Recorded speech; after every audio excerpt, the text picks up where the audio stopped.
Le culte de l'après-midi, pour la sainte convocation de la fête des trompettes, commence.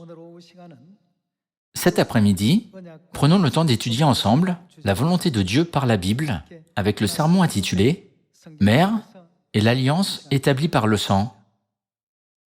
Il y a un dicton, si l'on cherchait le plus noble sacrifice du monde, on le trouverait dans la vie d'une mère.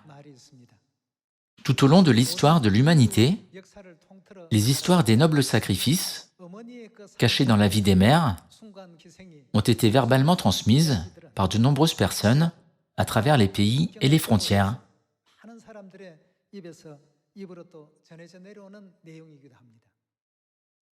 Alors, non seulement dans notre vie physique, mais aussi dans notre vie spirituelle, découvrons aujourd'hui la vie noble et sacrificielle de notre Mère Céleste pour notre salut par la Bible.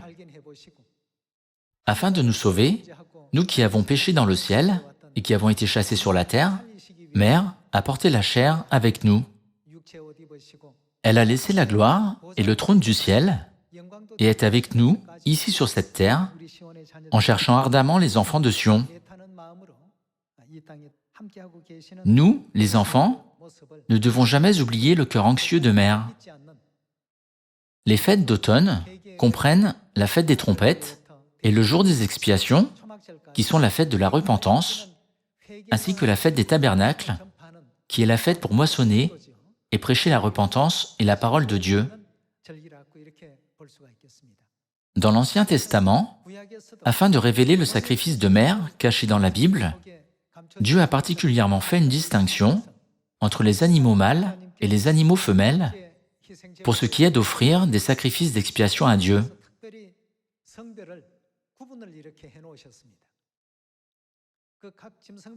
Pour chacun des animaux, Dieu a décrété si le sacrifice devait être un animal mâle ou femelle, comme une chèvre, un bouc, une brebis ou un bélier.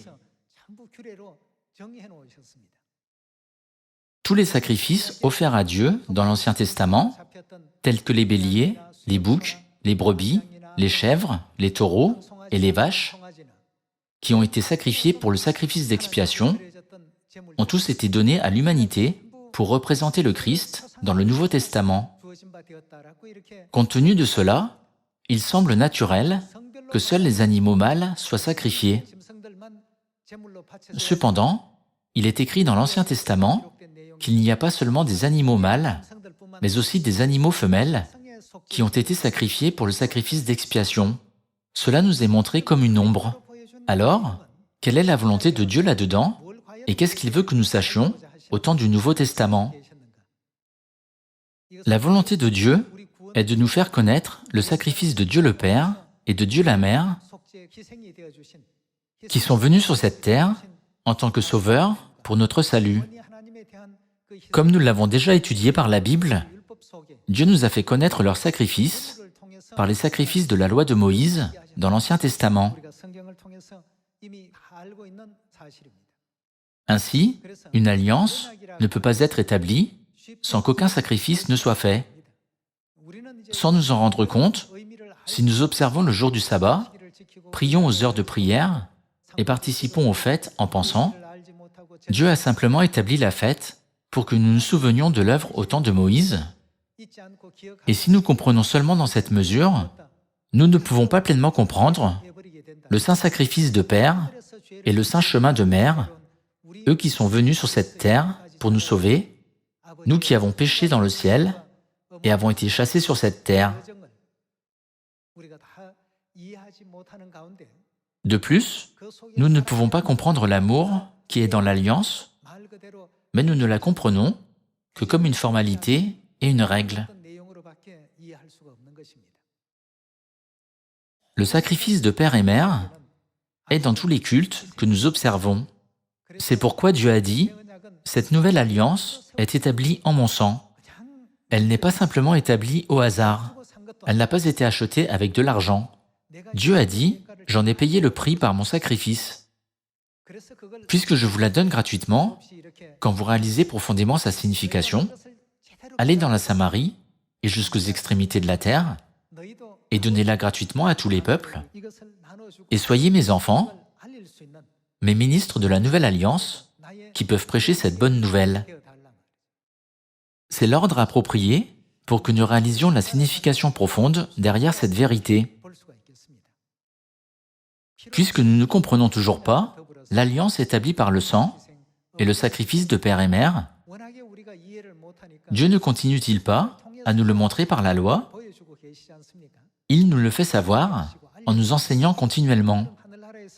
L'histoire des événements qui se sont produits dans le ciel et la raison pour laquelle père et mère sont venus sur cette terre sont également expliquées dans le livre du prophète Ésaïe, chapitres 50 et 53. Tout d'abord, regardons Ésaïe chapitre 50. Voyons Ésaïe chapitre 50, verset 1. Ainsi parle l'Éternel, où est la lettre de divorce par laquelle j'ai répudié votre mère? Ou bien, auquel de mes créanciers vous ai-je vendu? Voici, c'est à cause de vos iniquités que vous avez été vendus, et c'est à cause de vos péchés que votre mère a été répudiée. Je suis venu, pourquoi n'y avait-il personne? J'ai appelé, pourquoi personne n'a-t-il répondu? Ma main est-elle trop courte pour racheter? N'ai-je pas assez de force pour délivrer? Par ma menace, je dessèche la mer, je réduis les fleuves en désert, leurs poissons se corrompent, faute d'eau, et ils périssent de soif.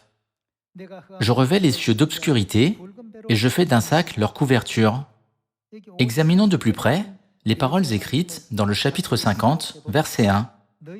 Il est écrit, « C'est à cause de vos péchés que votre mère a été répudiée. » Puisque les péchés que nous avons commis dans le royaume des cieux étaient si grands, il était difficile d'exprimer directement à quel point nos péchés étaient graves, alors il a utilisé ce genre d'expression implicite. Non seulement dans cette scène, mais aussi dans Ésaïe chapitre 14, nous pouvons voir l'histoire de Lucifer, qui était dans une position glorieuse dans le royaume des cieux. Il a essayé d'élever son trône plus haut que le trône de Dieu, et avec un cœur arrogant, il s'est opposé à Dieu, s'est rebellé contre lui et a été expulsé. Il y a également l'histoire du roi de Tyr dans Ézéchiel chapitre 28. Quand nous regardons ces scènes, nous pouvons facilement comprendre l'esprit des pécheurs qui ont péché dans le royaume des cieux, l'histoire de fond et le motif caché derrière leurs péchés. Derrière toutes ces choses, il y a Père Céleste et Mère Céleste. Le prophète Ésaïe a prophétisé sur la raison pour laquelle Mère était venue sur cette terre. Voici, c'est à cause de vos iniquités que vous avez été vendus, et c'est à cause de vos péchés que votre mère a été répudiée. Nous pouvons voir les graves péchés que nous avons commis et l'énorme sacrifice de mère et son travail acharné. Puisque toutes ces lois sont faites dans le ciel, même si elles nous sont expliquées 100 fois, nous ne pouvons pas les comprendre pleinement. C'est pourquoi Dieu a dit, « Si vous n'avez pas compris, quand je vous ai parlé des choses terrestres, comment comprendrez-vous quand je vous parlerai des choses célestes ?» C'est pourquoi Dieu les a mises dans les commandements et tous les enseignements de la vérité, petit à petit, afin que nous puissions comprendre la loi du ciel à travers la loi de cette terre. Aujourd'hui, c'est la fête des trompettes. La fête des trompettes est un jour où l'on sonne des trompettes pour demander la repentance en disant « Préparez-vous pour le jour des expiations ». Bien sûr, nous devons également nous repentir de nos péchés physiques devant Dieu, mais nous devons nous repentir de l'énorme péché originel qui a eu lieu dans le ciel en pensant, à cause de ce péché, quelle difficulté avons-nous causé à Mère Céleste et quel genre de souffrance avons-nous causé à Père Céleste? Dans Ésaïe chapitre 50, nous pouvons voir la question concernant Mère. Dans le même livre, chapitre 53, la question concernant Père est expliquée. Voyons Ésaïe chapitre 53. Chapitre 53, verset 4. Cependant, Ce sont nos souffrances qu'il a portées. Il, ici, ne nous enseigne-t-il pas au sujet de Père? Cependant, ce sont nos souffrances qu'il a portées. C'est de nos douleurs qu'il s'est chargé, et nous l'avons considéré comme puni, frappé de Dieu et humilié. Mais il était blessé pour nos péchés, brisé pour nos iniquités. Dans Ésaïe chapitre 50, il est écrit « C'est à cause de vos péchés que votre mère a été répudiée. » Et ici, il est écrit « Il était blessé et brisé à cause de nos péchés et de nos iniquités. » Le châtiment qui nous donne la paix est tombé sur lui, et c'est par ses meurtrissures que nous sommes guéris. Nous étions tous errants comme des brebis, chacun suivait sa propre voie, et l'Éternel a fait retomber sur lui l'iniquité de nous tous. Nous pouvons rapidement apprendre, comprendre et découvrir de nos propres yeux la question concernant toutes les prophéties sur notre Père céleste. Cependant, le prophète Ésaïe, qui a expliqué cela, a également écrit l'histoire de notre Mère céleste dans le chapitre 50. Selon le prophète Ésaïe, dans le chapitre 54, en plus de tout cela, il est prophétisé que lorsque Mère céleste viendra sur cette terre, elle ne recevra aucune consolation de personne, mais vivra une vie battue de la tempête. Allons à Ésaïe chapitre 54. Ésaïe chapitre 54, verset 11. « Malheureuse, battue de la tempête, et que nul ne console. Voici, je garnirai tes pierres d'antimoine, et je te donnerai des fondements de saphir. Je ferai tes créneaux de rubis, tes portes d'escarboucle, et toute ton enceinte de pierres précieuses. Tous tes fils seront disciples de l'Éternel, et grande sera la postérité de tes fils. » Dans les versets 12 et 13, le témoignage écrit contient beaucoup de choses merveilleuses. Cependant, dans le verset 11, il est écrit « Malheureuse, battue de la tempête, et que nul ne console. » Qui cela désigne-t-il? Il désigne Jérusalem. Ici, Jérusalem est décrite comme étant battue de la tempête. Certaines versions de la Bible décrivent cette scène, malheureuse Jérusalem, secouée par la tempête. Bien qu'elle soit dans une position où personne ne s'occupe d'elle, à la fin, ses enfants se repentiront et reviendront à elle. Quand nous passons à Ésaïe chapitre 60, Dieu dit qu'ils reviendront tous en volant comme des nuées, comme des colombes, avec le cœur repentant. Avec Mère céleste, le plus petit deviendra un millier et le moindre une nation puissante. Ce moment glorieux viendra sûrement. Qu'y avait-il avant qu'une telle gloire soit donnée? Il y avait le sacrifice de Dieu. Le système de vérité que Dieu a fait pour nous est une alliance tellement étonnante. Quand nous regardons cette alliance, à chaque moment du culte, il est écrit « Malheureuse, battue de la tempête, et que nul ne console. » Quand nous comprendrons que des dizaines de milliers de souffrances sont contenues dans cette alliance, nous en viendrons à nous demander, selon la loi de l'Ancien Testament, pourquoi une chèvre, ou parfois une brebis, ou parfois une vache, a-t-elle été sacrifiée sur l'autel des holocaustes? D'un point de vue spirituel, ici, le sacrifice de père et le sacrifice de mère sont mentionnés brièvement, mais Dieu en a pleinement témoigné dans toute la loi. Une fois que nous comprenons vraiment la loi, à qui pouvons-nous aller? N'est-il pas écrit que la loi a été comme un précepteur pour nous conduire à Christ? Alors, quand nous viendrons à Christ, qui connaîtrons-nous? Quand nous viendrons à Père, ne connaîtrons-nous pas Mère? C'est parce que Père nous enseigne tout sur elle.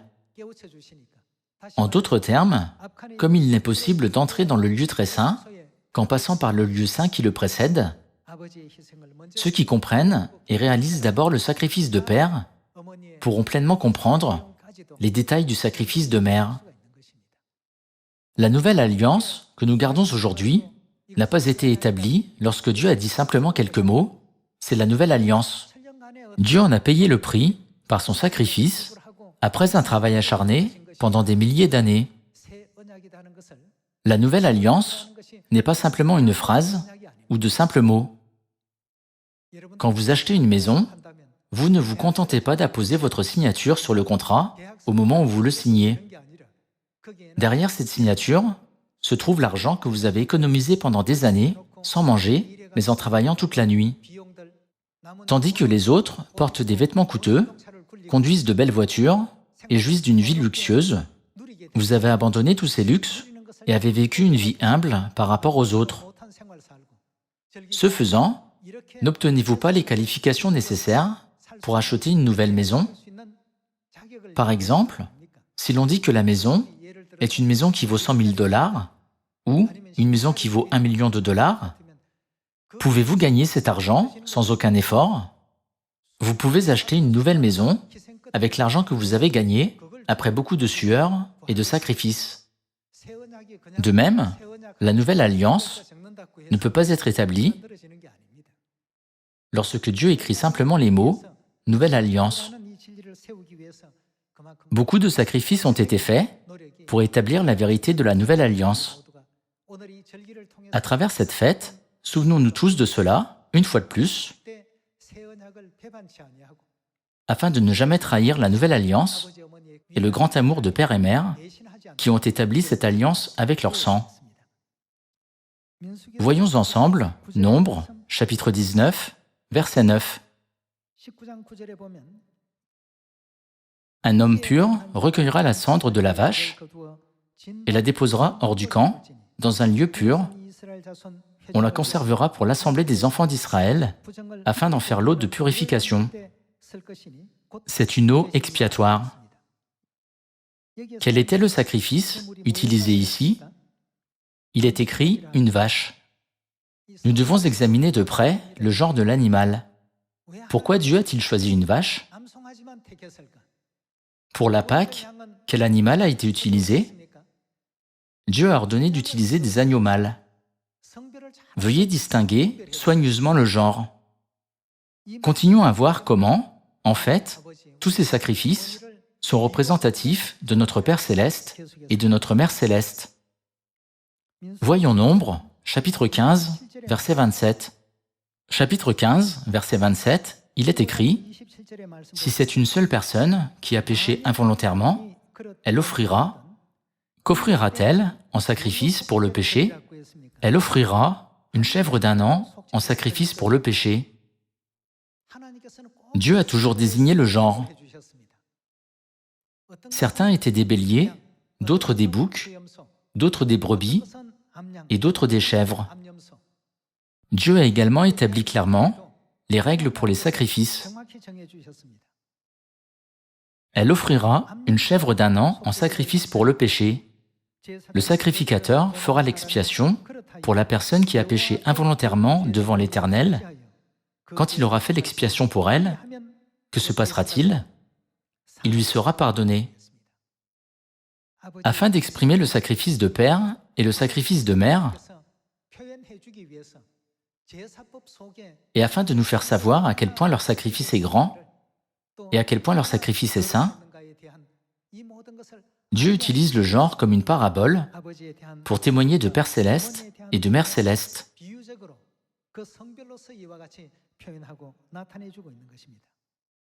Continuons avec Lévitique, chapitre 4.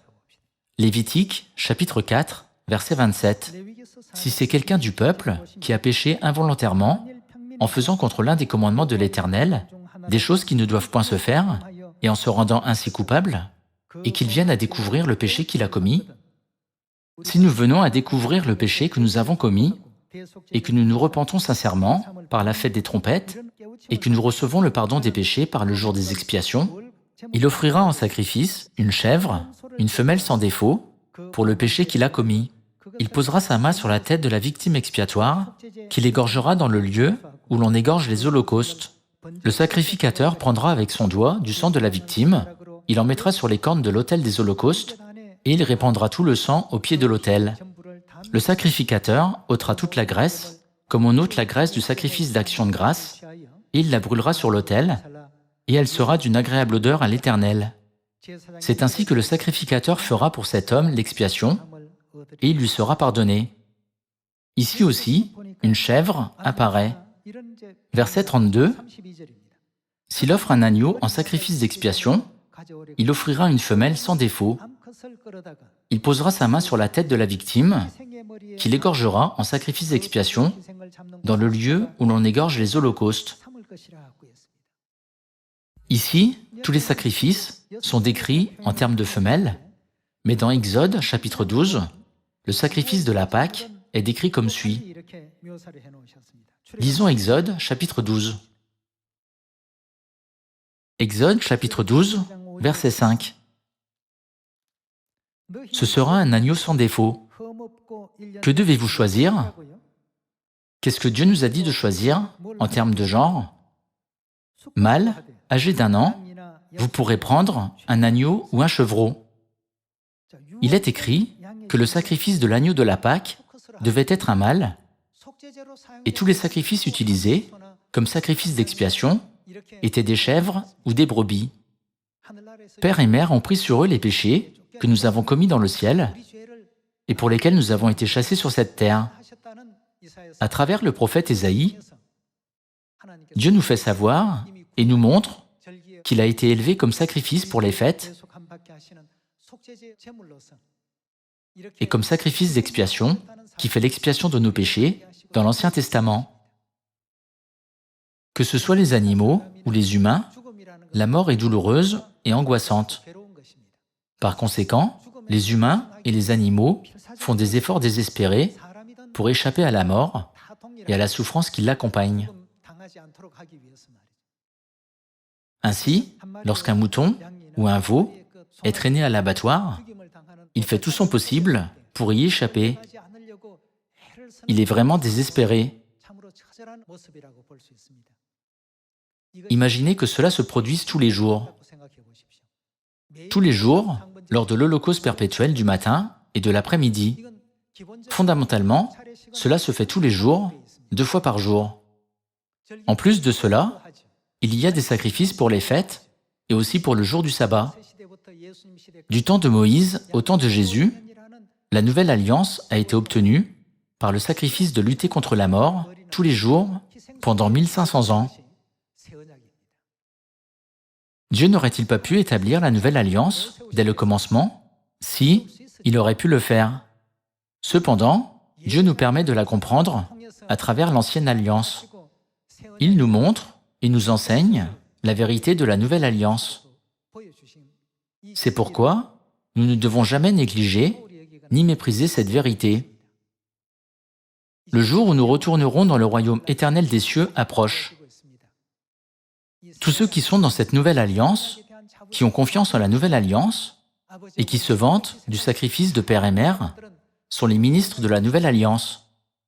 Si nous sommes les ministres de la nouvelle alliance, nous ne prêchons pas simplement « Le jour du sabbat est le samedi, la Pâque est le 14e jour du premier mois ». Nous devons prêcher à toute l'humanité en disant « L'alliance du sacrifice, établie par le sang de Père et Mère, est le sabbat, la Pâque, la fête des trompettes et toutes les autres fêtes. » S'il n'y avait pas eu le sacrifice des chèvres et des brebis, les péchés de chacun d'entre nous, ici, aujourd'hui, n'auraient jamais été expiés. Cependant, nous essayons constamment de comprendre Dieu à travers ce que nous pouvons voir.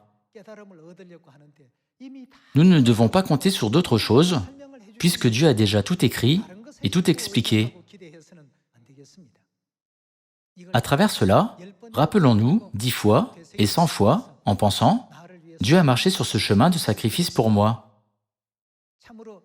Nous devons savoir, la souffrance d'un jour est dure et la souffrance d'un an est difficile.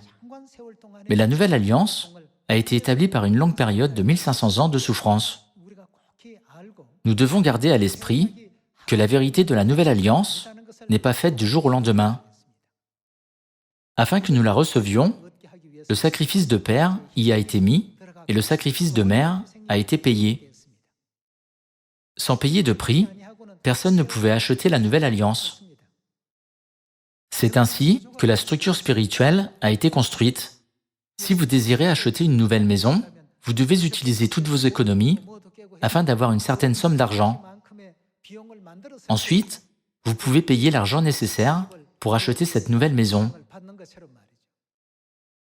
La nouvelle alliance a été obtenue lorsque Dieu a payé le prix en passant de la vie à la mort d'innombrables fois pendant une période épuisante de 1500 ans. Alors, qu'est-ce que Dieu a dit lorsqu'il a fait de nous les ministres de la nouvelle alliance? N'est-il pas écrit que Dieu nous en a rendus capables? Tous les enfants de la nouvelle alliance doivent le savoir et doivent célébrer les saintes fêtes que Dieu nous a accordées. La fête des trompettes, le jour des expiations et la fête des tabernacles. Réfléchissons à toutes les précieuses ordonnances et lois de la nouvelle alliance que Dieu nous a données et au fait que la nouvelle alliance n'a pas été établie sans sacrifice. Repentons-nous de tous les péchés que nous avons commis contre Dieu dans le ciel, de ne pas avoir reconnu Dieu sur cette terre, d'avoir blessé Dieu, d'être allé contre sa volonté et de notre désobéissance. Je demande à tous les membres de la famille céleste de se repentir pleinement de tous leurs péchés par cette fête, afin que nous puissions retourner dans le royaume éternel des cieux. Par cela, j'aimerais conclure le sermon d'aujourd'hui. Merci beaucoup.